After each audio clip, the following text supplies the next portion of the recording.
नवंबर 2023 के अंत में मैं कई कलीसियाओं में सिंचन कार्य की देखरेख के लिए 2 बहनों के साथ सहयोग करती थी। हर बार जब हम अपने काम में भटकावों और समस्याओं का सारांश देती थीं, तो मैं बहुत अधिक दबाव महसूस करती थी। मेरी कार्य क्षमताएं बहुत अच्छी नहीं थी। मुझे समस्याएं धीरे धीरे पता चलती थीं और मैं अपनी सहयोगी बहनों जितनी हाजिर जवाब भी नहीं थी। ना मेरे पास उनके जैसी अच्छी काबिलियत थी। उदाहरण के लिए, कभी कभी नवागंतुक नियमित रूप से सभा नहीं करते थे। सिंचन कार्यकर्ता कुछ वस्तुनिष्ठ कारणों का जिक्र करते थे, केवल नवागंतुकों की समस्याएं बताते थे और इस बात पर चिंतन नहीं करते थे कि क्या उनके कर्तव्यों में कोई भटकाव तो नहीं है। चूंकि मुझ में भेद की पहचान नहीं थी, इसलिए मैं सिंचनकर्ताओं की बातों में आ जाती थी और नवागंतुकों पर ही ध्यान गड़ाए रखती थी। लेकिन मेरी साझेदार बहनें सिंचनकर्ताओं की बताई समस्याओं के विवरण का विश्लेषण करने में सक्षम थीं और वे समस्याओं की जड़ का पता लगा लेती थीं। इससे समस्या समाधान अधिक प्रभावी हो जाता था। जब भी मैं बहनों से अपनी तुलना करती, खुद को अपर्याप्त महसूस करती थी और हालांकि बहनें कुछ नहीं कहती थी, पर मुझे शर्मिंदगी महसूस होती थी। मैं लगातार चिंतित रहती थी। वे मेरे बारे में क्या सोचेंगी? क्या वे कहेंगी कि मैंने कुछ समय प्रशिक्षण लेने के बाद भी ज़्यादा प्रगति नहीं की है? क्या वे सोचेंगी कि मुझ में काबिलियत की कमी है? जब भी हम अपने काम का सारांश देते, मैं बहुत दमित महसूस करती थी और ऐसी स्थितियों का सामना करने की बहुत अनिच्छुक रहती थी। जनवरी 2024 में एक दिन हम अपने काम का सारांश देने को इकट्ठे हुए। मैंने मन में सोचा, इस बार मैं सबसे पहले संगति नहीं करूंगी। मैं यह इंतज़ार करूंगी कि बहनें सारांश पेश कर लें और फिर खुद सबसे अंत में बोलूंगी।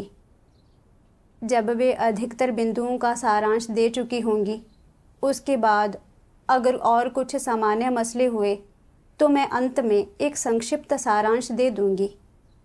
इस तरह वे मुझे वैसा नहीं देख पाएंगी जैसी मैं वास्तव में हूँ। इसलिए जब बहन एनरैन ने पूछा कि कौन पहले अपना सारांश देगा, तो मैं चुप रही। उसके बाद एनरैन ने प्रत्येक कलीसिया और प्रत्येक समस्या का विस्तार से सारांश देना शुरू किया। उसके सारांश जितने विस्तृत होते गए, मैं उतनी ही चिंतित महसूस करने लगी। सोचने लगी, एनरैन के इतने विस्तार से सारांश देने के बाद क्या मेरी साधारण संगति मुझे अपर्याप्त नहीं दिखाएगी? क्या वे कहेंगी कि मुझ में अंतर्दृष्टि की कमी है और मेरी काबिलियत कम है?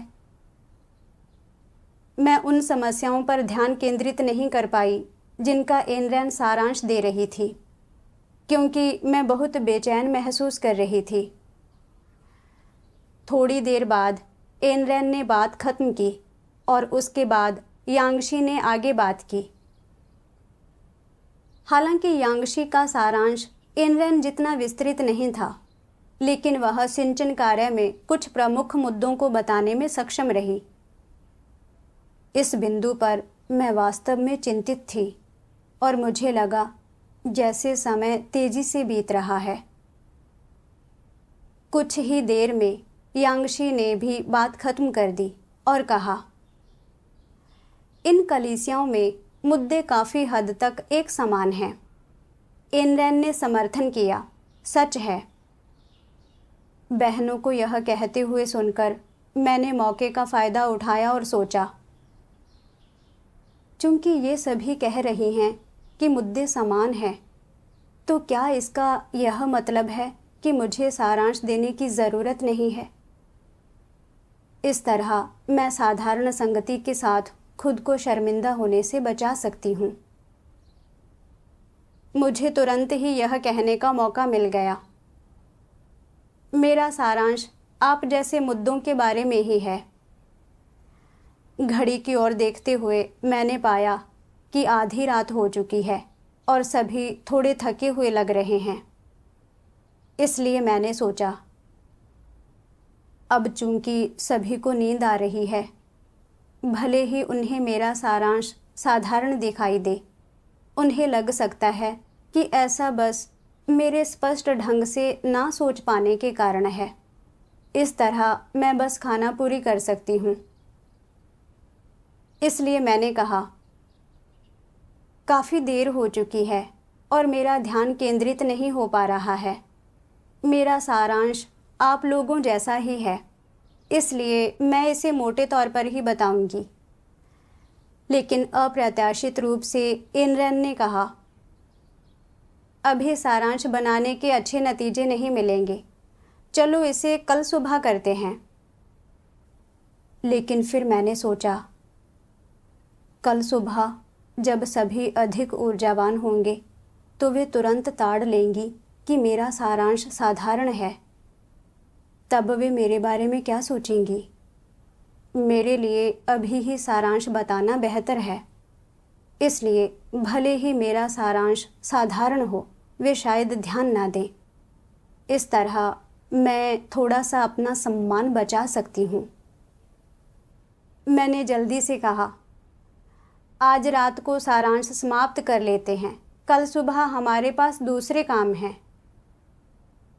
बहनों ने जवाब में कुछ नहीं कहा। वे मेरा सारांश सुनने के दौरान नींद में दिख रही थीं। बोलने के बाद मुझे आखिर में राहत का एहसास हुआ। बाद में अपनी दशा पर चर्चा के दौरान मैंने एक सभा में यह अनुभव साझा किया। बोलते समय मुझे लगा कि सिर्फ काम का सारांश देते देते ही मैंने खुद को बुरी तरह उलझा लिया था।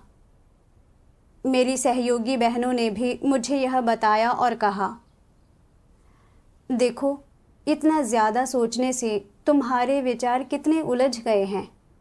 क्या तुम्हें पता है कि तुम समस्याएं क्यों नहीं पहचान पाई? केवल इसलिए क्योंकि तुम अपनी छवि बचाने पर केंद्रित थी और तुम्हारा दिमाग उचित कार्य में नहीं लगा था। बहनों ने जो कहा वह वास्तव में सच था। हाल ही में हमारे काम की प्रभावशीलता खराब रही थी और मैं इस बारे में नहीं सोच रही थी कि समस्याओं और भटकावों का साफ तौर पर सारांश कैसे बनाऊं और प्रभावी समाधान कैसे हासिल करूं। मैंने इस बात पर ध्यान नहीं दिया है कि मेरी सहयोगी बहनों ने समस्याओं को कैसे खोजा, उनका सार कैसे निकाला और उनसे सीखने पर भी विचार नहीं किया। इसके बजाय मैं अपने सभी विचारों को इस बात पर केंद्रित कर रही थी कि अपनी छवि और रुतबे को कैसे बचाया जाए। इस बिंदु पर मुझे एक अनुभवजन्य गवाही लेख याद आया, जिसे मैंने कुछ दिन पहले पढ़ा था, जिसमें परमेश्वर के उन वचनों का एक अंश उद्धृत था जो मेरी मनोदशा से बहुत मिलती जुलती अवस्था का गहन विश्लेषण करते थे। मैंने जल्दी से इसे पढ़ने के लिए ढूंढ निकाला। सर्वशक्तिमान परमेश्वर कहता है, मसीह विरोधियों की मानवता बेईमान होती है, जिसका अर्थ है कि वे जरा भी सच्चे नहीं होते। वे जो कुछ भी कहते और करते हैं वह मिलावटी होता है। उसमें उनके इरादे और मकसद शामिल होते हैं और इस सब में छिपी होती हैं उनकी घृणित और अकथनीय चालें और षड्यंत्र। इसलिए मसीह विरोधियों के शब्द और क्रियाकलाप अत्यधिक दूषित और झूठ से भरे होते हैं। चाहे वे कितना भी बोलें, यह जानना असंभव होता है कि उनकी कौन सी बात सच्ची है और कौन सी झूठी, कौन सी सही है और कौन सी गलत। ऐसा इसलिए है क्योंकि वे बेईमान होते हैं और उनके दिमाग बेहद जटिल होते हैं, कपटी साजिशों से भरे और चालों से ओतप्रोत होते हैं। वे एक भी सीधी बात नहीं कहते। वे एक को एक, दो को दो, हाँ को हाँ और ना को ना नहीं कहते। इसके बजाय वे सभी मामलों में गोलमोल बातें करते हैं और चीज़ों के बारे में अपने दिमाग में कई बार सोचते हैं, परिणामों के बारे में सोच विचार करते हैं, हर कोण से गुण और कमियां तोलते हैं। फिर वे जो कुछ कहना चाहते हैं उसे भाषा का उपयोग करके बदल देते हैं, जिससे वे जो कुछ कहते हैं वह काफी बोझिल लगता है। ईमानदार लोग उनकी बातें कभी समझ नहीं पाते और वे उनसे आसानी से धोखा खा जाते हैं और ठगे जाते हैं। जो भी ऐसे लोगों से बोलता और बात करता है उसका यह अनुभव थका देने वाला और दुष्कर होता है। वे कभी एक को एक और दो को दो नहीं कहते। वे कभी नहीं बताते कि वे क्या सोच रहे हैं और वे चीज़ों का वैसा वर्णन नहीं करते जैसी वे होती हैं। वे जो कुछ भी कहते हैं वह अथाह होता है और उनके क्रियाकलापों के लक्ष्य और इरादे बहुत जटिल होते हैं। अगर सच बाहर आ जाता है, अगर दूसरे लोग उनकी असलियत जान जाते हैं और उन्हें समझ लेते हैं, तो वे इससे निपटने के लिए तुरंत एक और झूठ गढ़ लेते हैं। परमेश्वर ने एक खास तरह के लोगों को उजागर किया है जो मसीह विरोधी स्वभाव के हैं।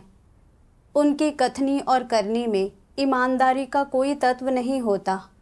वे हमेशा निजी इरादों और उद्देश्य से काम करते हैं और उनके सभी विचार उलझे हुए होते हैं। उनके लिए एक साधारण मामला भी जटिल हो जाता है। उनका स्वभाव बहुत ही धोखेबाज होता है। मैं बिल्कुल वैसी ही इंसान थी जिसे परमेश्वर ने उजागर किया।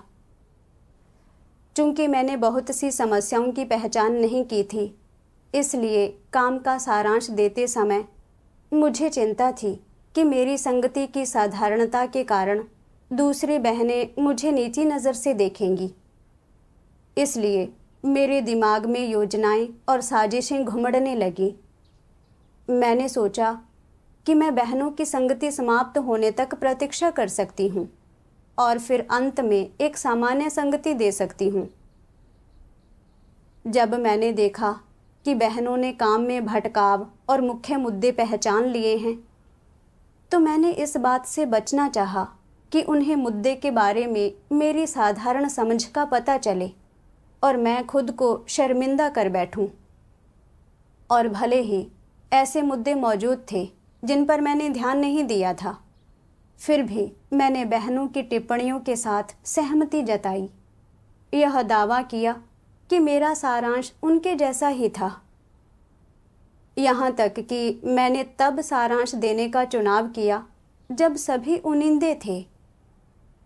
मैं इस कोशिश में थी कि उन्हें मेरे सारांश की साधारणता मेरी गलती ना लगे, बल्कि यह लगे कि इसका कारण देर रात होना और मेरा दिमाग अस्पष्ट होना है। जब एन रैन ने बेहतर नतीजे पाने के लिए अगले दिन सारांश बताने का सुझाव दिया, मुझे डर था कि अगर मैंने यह मौका गंवा दिया तो मैं झांसा देकर इस स्थिति से निकल नहीं पाऊंगी। इसलिए मैंने उसी रात सारांश बताने पर जोर दिया, दावा किया कि इसे स्थगित करने से अगले दिन के कार्य में देरी हो जाएगी।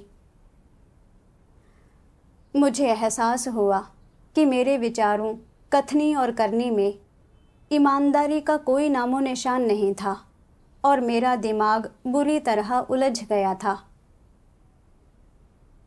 वास्तव में चाहे मैं कितनी भी समस्याओं की पहचान कर पाती, मुझे ईमानदारी से बोलना चाहिए था। और अगर ऐसी समस्याएं होती जिन्हें मैंने नहीं पहचाना था, तो मैं अपने भटकाव देख पाती और बाद में उन्हें ठीक कर सकती थी। लेकिन मैंने इस मामले को बहुत जटिल बना दिया। मुझे हर शब्द बोलने से बहुत पहले उसे तौलने की ज़रूरत महसूस हो रही थी और मेरे सारे विचार इस बात के आसपास घूम रहे थे कि कैसे प्रतिष्ठा बचाई जाए। मेरा दिमाग कपटी साजिशों से भरा था।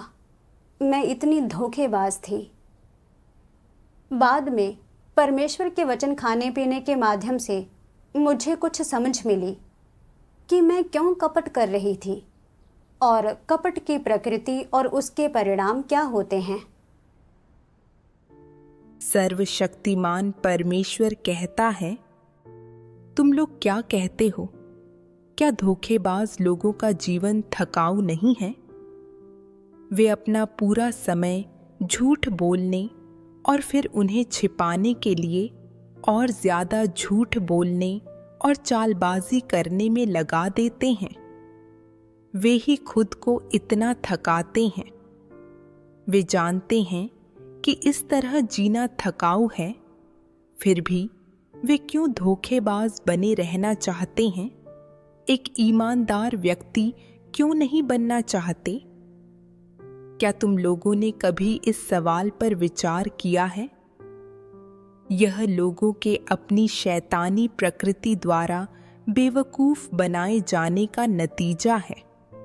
यह उन्हें ऐसे जीवन और ऐसे स्वभाव से छुटकारा पाने से रोकता है। लोग इस तरह बेवकूफ बनाए जाने और इस तरह जीने को तैयार रहते हैं।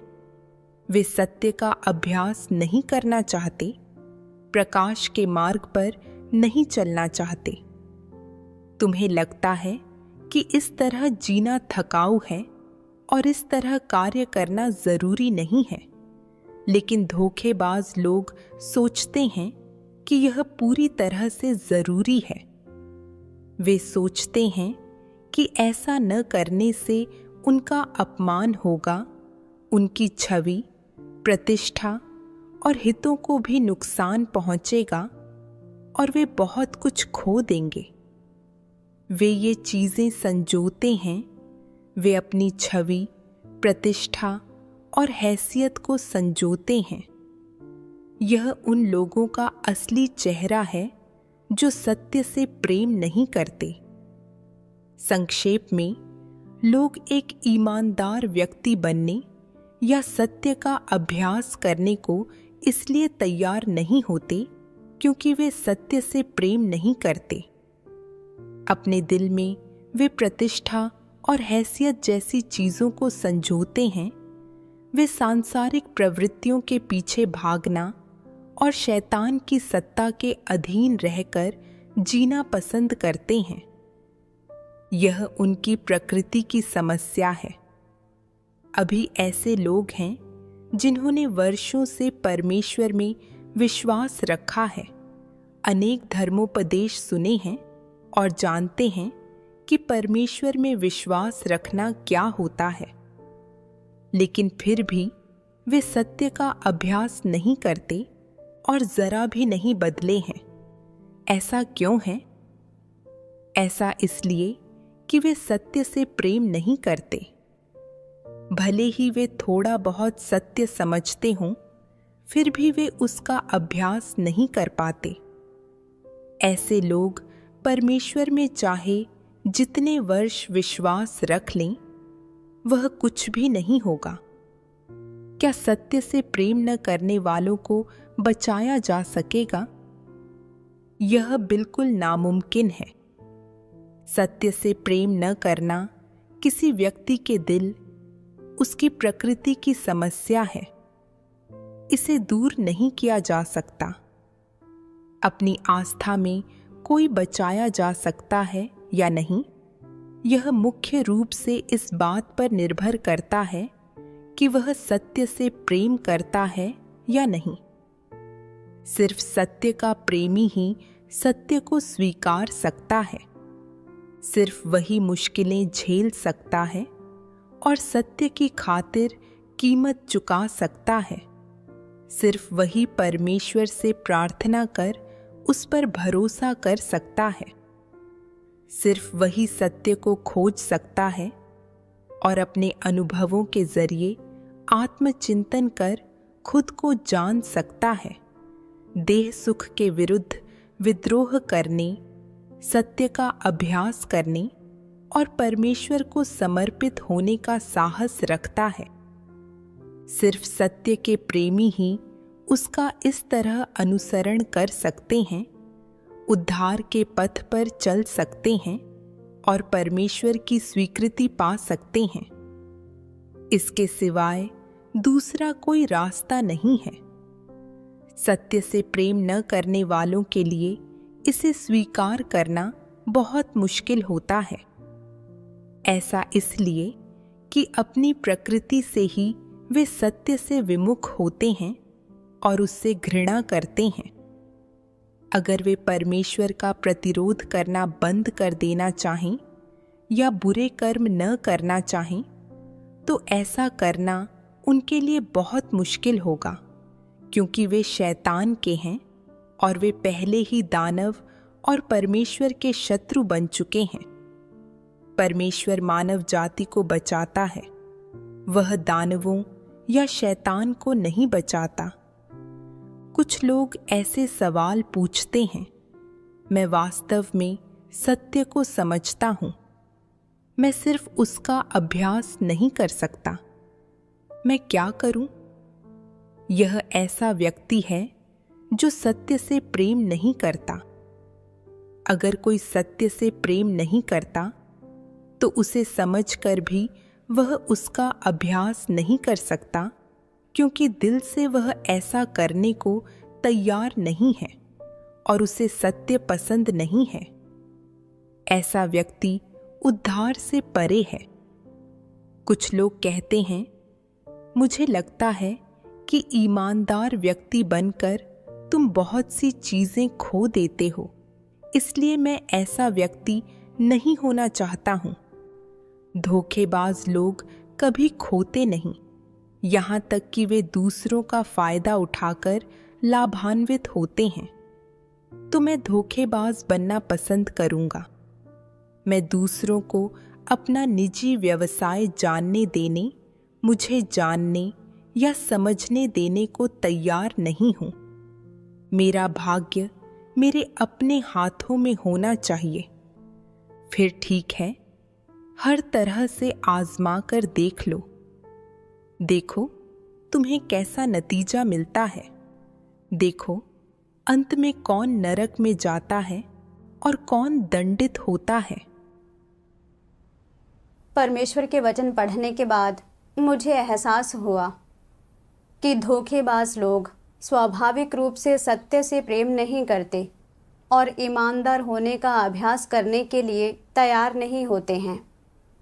वे अपनी छवि और रुतबे को बचाने के लिए अपना दिन तिकड़मे करने और धोखा देने में बिताते हैं और इस प्रकार वे एक ऐसा जीवन जीते हैं जो थकाऊ और कष्टदायक होता है। यह सब उनकी शैतानी प्रकृति से सताने और छल के कारण होता है। समस्याओं और भटकावों की पहचान के लिए कार्य का सारांश बनाना आगे चलकर सिंचन कार्य को बेहतर बनाने के लिए था। लेकिन मुझे हमेशा यह चिंता रहती थी कि मेरे सारांश की साधारणता के कारण बहनें मुझे हे दृष्टि से देखेंगी। इसलिए मैं लगातार हिसाब किताब और साजिश करती रहती थी। स्पष्ट रूप से मैंने किसी भी समस्या की पहचान नहीं की थी। फिर भी मैंने सत्य को खुलकर बोलने की हिम्मत नहीं की। जिन बहनों के साथ मैं सहयोग कर रही थी, उन्होंने सुझाव दिया कि सारांश से नतीजे प्राप्त करने के लिए हमें तब सारांश बनाना चाहिए जब हमारे पास पर्याप्त ऊर्जा हो। मुझे पता था कि बहन के सुझाव से कार्य को लाभ होगा। फिर भी मैंने अपनी प्रतिष्ठा बचाने के लिए चालाकी का सहारा लिया। मैं इतनी धोखेबाज थी। ऊपरी तौर पर मैं दूसरे लोगों के खिलाफ साजिश करती लग रही थी, लेकिन सार रूप में मैं परमेश्वर को धोखा देने की कोशिश कर रही थी। जैसे मेरी सहयोगी बहनों ने कहा। कार्य सारांश के दौरान मैं हाथ में मौजूद उचित कार्य पर ध्यान केंद्रित नहीं कर रही थी, ना ही मैं आगे का काम बेहतर बनाने के लिए समस्याओं और भटकावों की पहचान के लिए सारांश का उपयोग कर रही थी। इसके बजाय मैं केवल अपनी निजी छवि और रुतबे के बारे में सोच रही थी। अपनी कमियों को छिपाने के लिए सावधानीपूर्वक षड्यंत्र रच रही थी। जिस तरह से मैं जी रही थी वह न केवल थकाऊ था, बल्कि मैं परमेश्वर का प्रबोधन या मार्गदर्शन भी प्राप्त नहीं कर सकी। वास्तव में मैं केवल इस विशेष सारांश सत्र के दौरान ही धोखेबाज और कपटपूर्ण नहीं थी। हमारी नियमित चर्चाओं के दौरान भी मैं अक्सर अपनी कमियां उजागर करने से बचने के लिए धोखेबाजी से पेश आती थी। जिन मुद्दों की मैंने पहचान नहीं की थी, उनके लिए मैं बस बहनों की कही बातें दोहरा देती थी या बहाना बनाने के लिए कोई सम्मानजनक लगता कारण ढूंढ लेती थी। मैंने सोचा कि कैसे परमेश्वर ने इतने सारे सत्य व्यक्त किए हैं। वह हमें सत्य का अनुसरण करने, ईमानदार होने और असली मानव की समानता जीने का मार्गदर्शन दे रहा है। लेकिन मैं लगातार परमेश्वर की अपेक्षाओं के विरुद्ध जा रही थी और अपने शैतानी स्वभाव के अनुसार जी रही थी। ऊपर से मैंने एक पक्का स्वांग रच रखा था ताकि मेरी सहयोगी बहनें मेरी कमियां ना देख सकें और मैं अपनी छवि और रुतबे की क्षणिक भावना बनाए रख सकूं। लेकिन परमेश्वर हर चीज़ की जांच पड़ताल करता है। मैं जो कपटी स्वभाव प्रकट कर रही थी, उसने और साथ ही अपने हितों को बचाने के मेरे घृणित इरादे ने परमेश्वर को मुझसे घिनाने और अत्यधिक घृणा करने पर मजबूर कर दिया था। मुझे याद आया कि प्रभु यीशु ने क्या कहा था, मैं तुमसे सच कहता हूँ कि जब तक तुम ना फिरो और बालकों के समान ना बनो, तुम स्वर्ग के राज्य में प्रवेश करने नहीं पाओगे। परमेश्वर का स्वभाव धार्मिक और पवित्र है और वह उन लोगों को स्वीकृति देता है जो सरल और ईमानदार हैं। अगर मैं अपने कपटी स्वभाव के अनुसार जीना जारी रखती हूँ और ईमानदार होने का अभ्यास किए बिना लोगों और परमेश्वर को धोखा देने की कोशिश करती रहती हूँ, तो मैं अंततः परमेश्वर द्वारा त्याग दी जाऊंगी और हटा दी जाऊंगी। बाद में मुझे परमेश्वर के वचनों के माध्यम से अभ्यास और प्रवेश का मार्ग मिला। सर्वशक्तिमान परमेश्वर कहता है, परमेश्वर का लोगों से ईमानदार बनने की मांग करना यह साबित करता है कि वह धोखेबाज लोगों से सचमुच नफरत करता है और उन्हें नापसंद करता है। धोखेबाज लोगों के प्रति परमेश्वर की नापसंदगी उनके काम करने के तरीके, उनके स्वभावों, उनके इरादों और उनकी धोखेबाजी के साधनों के प्रति नापसंदगी है। परमेश्वर को ये सब बातें नापसंद हैं।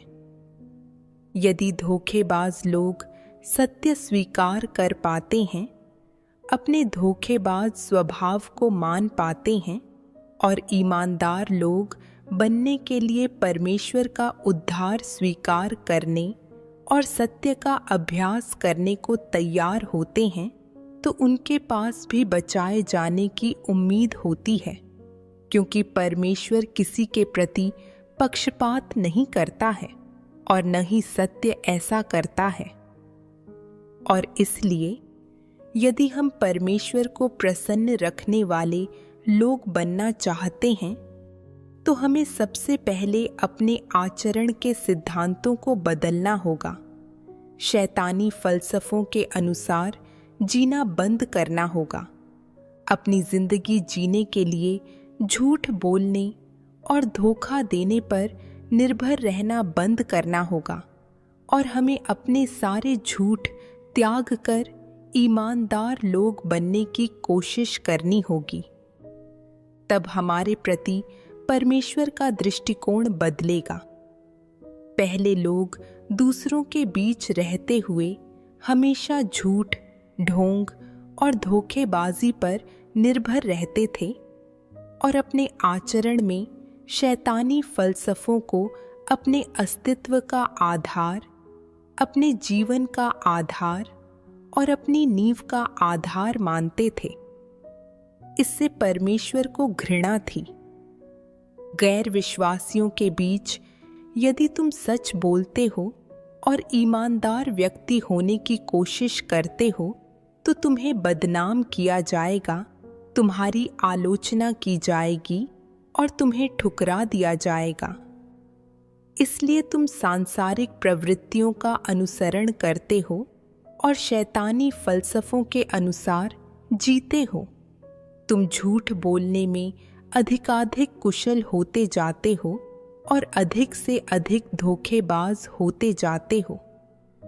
तुम अपने लक्ष्य पूरे करने के लिए धूर्त साधनों का उपयोग भी करते हो और इस प्रकार अपनी सुरक्षा करते हो। तुम शैतान की दुनिया में अधिकाधिक समृद्ध होते चले जाते हो और परिणाम स्वरूप तुम पाप में अधिक से अधिक गहरे गिरते जाते हो और उसमें से खुद को निकाल नहीं सकते हो। परमेश्वर के घर में चीजें ठीक इसके विपरीत होती हैं। तुम झूठ बोलने और धोखेबाज होने में जितना अधिक कुशल होते हो, परमेश्वर के चुने हुए लोग तुमसे उतने ही अधिक विमुख होंगे और तुम्हें ठुकरा देंगे। यदि तुम पश्चाताप नहीं करते, अब भी शैतानी फलसफों और तर्क से चिपके रहते हो, अपना भेष बदलने और मुखौटे लगाने के लिए साजिशों, चालों और परिष्कृत तरकीबों का भी इस्तेमाल करते हो, तो बहुत संभव है कि तुम्हारा खुलासा कर दिया जाएगा और तुम्हें हटा दिया जाएगा। ऐसा इसलिए है क्योंकि परमेश्वर धोखेबाज लोगों से घृणा करता है। परमेश्वर के घर में केवल ईमानदार लोग समृद्ध हो सकते हैं और सभी धोखेबाज लोगों को अंततः ठुकराकर हटा दिया जाता है। यह सब परमेश्वर ने बहुत पहले पूर्व नियत कर दिया है। ईमानदार लोग ही स्वर्ग के राज्य में साझेदार हो सकते हैं।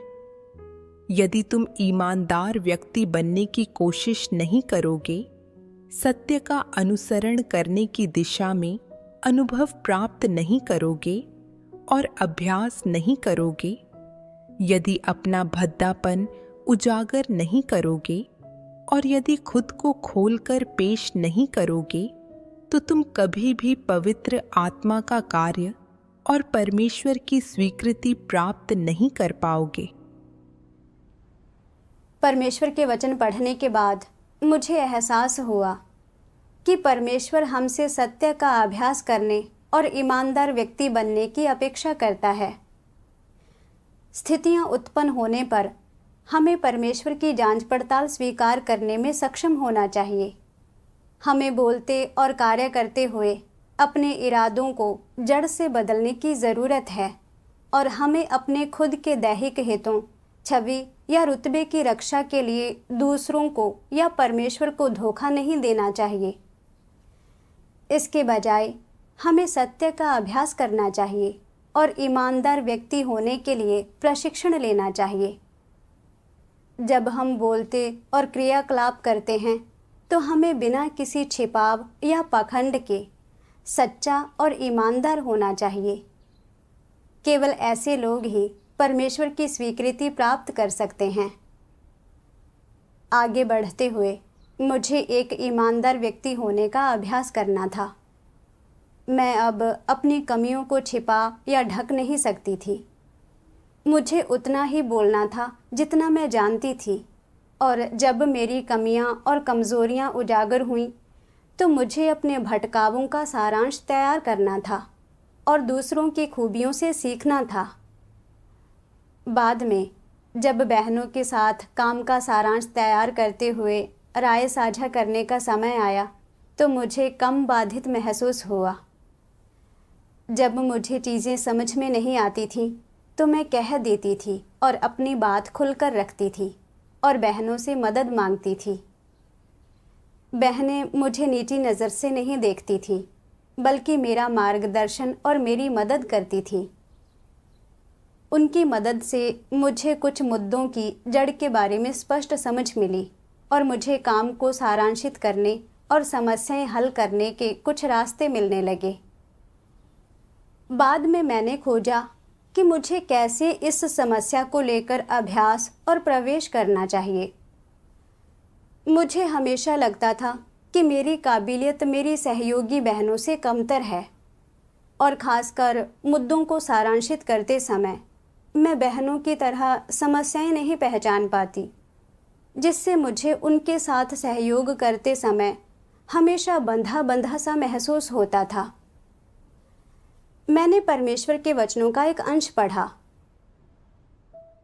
सर्वशक्तिमान परमेश्वर कहता है, इस गीत की अगली पंक्ति कहती है, भले ही मेरी योग्यता खराब है लेकिन मेरे पास एक ईमानदार दिल है। ये शब्द काफी सच्चे लगते हैं और इनमें वह अपेक्षा शामिल है जो परमेश्वर लोगों से करता है। कैसी अपेक्षा?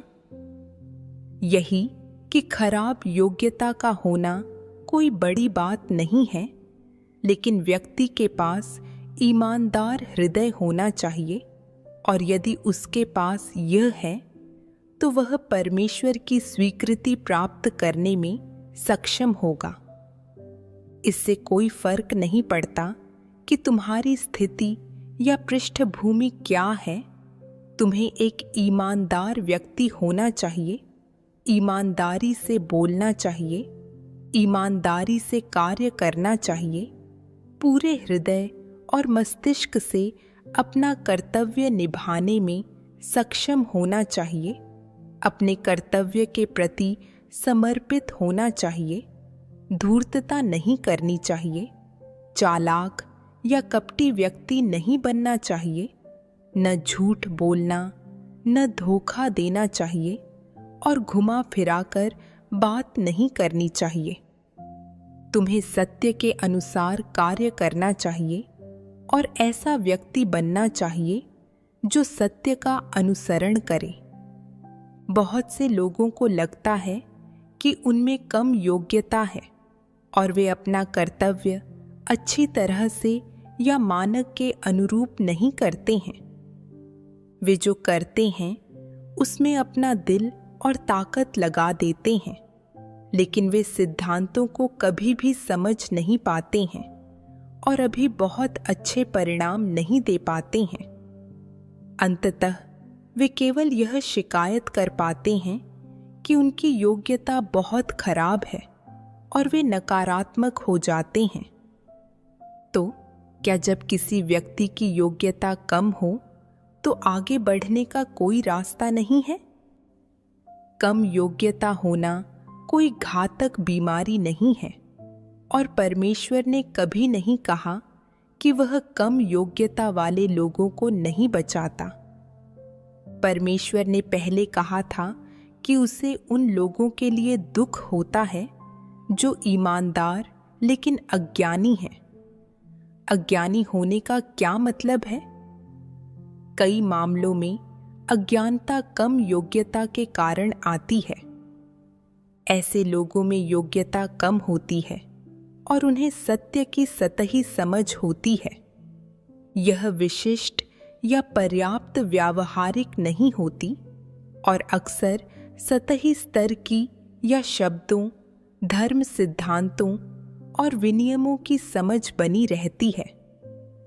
इसीलिए वे कई समस्याओं को स्पष्ट रूप से देख नहीं पाते हैं और अपने कर्तव्य निभाते समय कभी भी सिद्धांतों को नहीं समझ पाते हैं या अपने कर्तव्य अच्छी तरह नहीं निभा पाते हैं।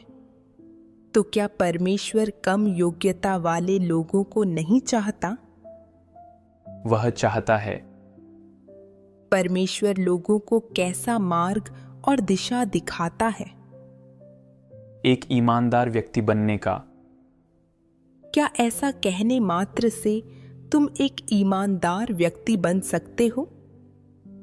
नहीं, हम में एक ईमानदार व्यक्ति की अभिव्यक्तियां होनी चाहिए। एक ईमानदार व्यक्ति की अभिव्यक्तियां क्या हैं? सबसे पहले परमेश्वर के वचनों के बारे में कोई संदेह नहीं होना। यह ईमानदार व्यक्ति की अभिव्यक्तियों में से एक है। इसके अलावा सबसे महत्वपूर्ण अभिव्यक्ति है सभी मामलों में सत्य की खोज और उसका अभ्यास करना। यह सबसे महत्वपूर्ण है। तुम कहते हो कि तुम ईमानदार हो, लेकिन तुम हमेशा परमेश्वर के वचनों को अपने मस्तिष्क के कोने में धकेल देते हो और वही करते हो जो तुम चाहते हो। क्या यह एक ईमानदार व्यक्ति की अभिव्यक्ति है? तुम कहते हो, भले ही मेरी योग्यता कम है, लेकिन मेरे पास एक ईमानदार दिल है। फिर भी जब तुम्हें कोई कर्तव्य मिलता है तो तुम इस बात से डरते हो कि अगर तुमने इसे अच्छी तरह से नहीं किया तो तुम्हें पीड़ा सहनी और इसकी जिम्मेदारी लेनी होगी। इसलिए तुम अपने कर्तव्य से बचने के लिए बहाने बनाते हो या फिर सुझाते हो कि इसे कोई और करे। क्या यह एक ईमानदार व्यक्ति की अभिव्यक्ति है? स्पष्ट रूप से नहीं है। तो फिर एक ईमानदार व्यक्ति को कैसे व्यवहार करना चाहिए? उसे परमेश्वर की व्यवस्थाओं के प्रति समर्पण करना चाहिए। जो कर्तव्य उसे निभाना है उसके प्रति समर्पित होना चाहिए और परमेश्वर के इरादों को पूरा करने का प्रयास करना चाहिए। यह कई तरीकों से व्यक्त होता है। एक तरीका है अपने कर्तव्य को ईमानदार हृदय के साथ स्वीकार करना, अपने दैहिक हितों के बारे में न सोचना और इसके प्रति अधूरे मन का न होना या अपने लाभ के लिए साजिश न करना। ये ईमानदारी की अभिव्यक्तियां हैं। दूसरा है अपना कर्तव्य अच्छे से निभाने के लिए अपना तन मन झोंक देना, परमेश्वर के घर द्वारा तुम्हें सौंपे गए कामों को ठीक से करना और परमेश्वर को संतुष्ट करने के लिए अपने कर्तव्य में अपना हृदय और प्रेम लगा देना। अपना कर्तव्य निभाते हुए एक ईमानदार व्यक्ति की ये अभिव्यक्तियां होनी चाहिए। परमेश्वर के वचन एक ऐसी गर्म धारा की तरह थे जिसने मेरे दिल को सुकून दिया और इन वचनों ने मुझे अभ्यास का मार्ग दिखाया। परमेश्वर कहता है कि खराब काबिलियत होना मुख्य मुद्दा नहीं है और परमेश्वर मुख्य रूप से यह देखता है कि क्या किसी व्यक्ति के पास अपने कर्तव्य में एक ईमानदार दिल है और क्या वह वफादारी से अपना कर्तव्य निभा सकता है और अपनी भरसक क्षमताओं के अनुसार सहयोग कर सकता है। भले ही हम किसी ऐसी चीज़ का सामना करें जिसे हम नहीं समझते या नहीं जानते कि कैसे करना है, हमें परमेश्वर से अधिक प्रार्थना करनी चाहिए और उनका मार्गदर्शन खोजना चाहिए। सभी चीज़ों में सत्य सिद्धांत खोजने पर ध्यान केंद्रित करना चाहिए और उन भाई बहनों के साथ संगति करनी चाहिए जिनके साथ हम सहयोग कर रहे हैं। एक बार जब हम समझ हासिल कर लेते हैं तो हमें सत्य सिद्धांतों के अनुसार अभ्यास करना चाहिए और अपने निजी हितों, छवि या रुतबे को नहीं बचाना चाहिए और इसके बजाय जहां संभव हो हमें सहयोग करने की पूरी कोशिश करनी चाहिए। यह मानव के समान ईमानदार है जिसे परमेश्वर चाहता है कि हम जिएं, और यह अभ्यास का मार्ग भी है जिसे परमेश्वर ने हमें अपने कर्तव्य अच्छी तरह से करने के लिए दिखाया है। वास्तव में जिन बहनों के साथ मैं सहयोग कर रही थी, वे विस्तृत समस्याओं और भटकावों का पता केवल इसलिए नहीं लगा लेती थीं कि उनके पास बेहतर काबिलियत थी, बल्कि वे इनका पता इसलिए भी लगा लेती थीं क्योंकि वे प्रयास करती थीं और चीज़ों पर सचमुच भली भांति विचार करती थीं। मेरी काबिलियत औसत थी और कार्य सारांशों के दौरान मेरा दिल शांत नहीं रहता था और मैं काम पर ध्यान केंद्रित करने के बजाय हमेशा अपनी प्रतिष्ठा और रुतबे की रक्षा करने के बारे में सोचती रहती थी।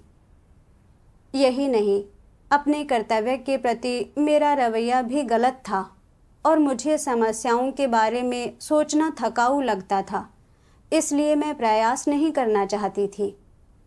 परिणाम स्वरूप मैं बहुत कम समस्याएं ही ढूंढ पाती थी और जो क्षमताएं मेरे पास थीं उनका भी मैं पूरा उपयोग नहीं कर पाती थी। वास्तव में मैं जिन बहनों के साथ सहयोग कर रही थी वे मेरी काबिलियत अच्छी तरह जानती थी, लेकिन उन्होंने मेरी कम काबिलियत के कारण मुझे कभी नीची नज़रों से नहीं देखा। इसके बजाय वे मुझे अक्सर प्रोत्साहित करती थीं कि मैं अपनी कमियों को सही ढंग से देखूं और अपनी खूबियों का और अधिक उपयोग करूं।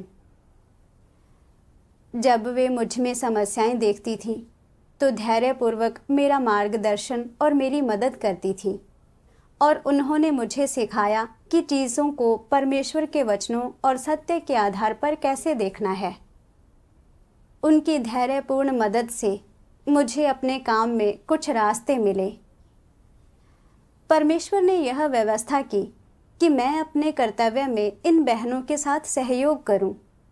इसलिए अपने कर्तव्य मिलकर पूरे करने और परमेश्वर को संतुष्ट करने के लिए मुझे कृतज्ञ हृदय के साथ सामंजस्यपूर्ण सहयोग करना था। मैं अब अपनी कम काबिलियत से बाधित नहीं हो सकती थी और मुझे अपने इरादे सही करने थे और अपनी खूबियों का उपयोग करना था। जब मैंने परमेश्वर के वचनों के अनुसार अभ्यास और प्रवेश किया तो काम का सारांश देते समय या मुद्दों पर चर्चा करते समय मैं अपने मन को शांत करने और ध्यान से सोचने में सक्षम रही। कभी कभी मैं अपनी राय जताने की पहल करती थी, जो मैं जानती थी उसे कहती थी। हालांकि ऐसा करने से मेरी कई कमियां उजागर होती थीं और मुझे थोड़ी शर्मिंदगी महसूस होती थी, लेकिन अब मैं ठीक से इस मामले का सामना कर सकती थी।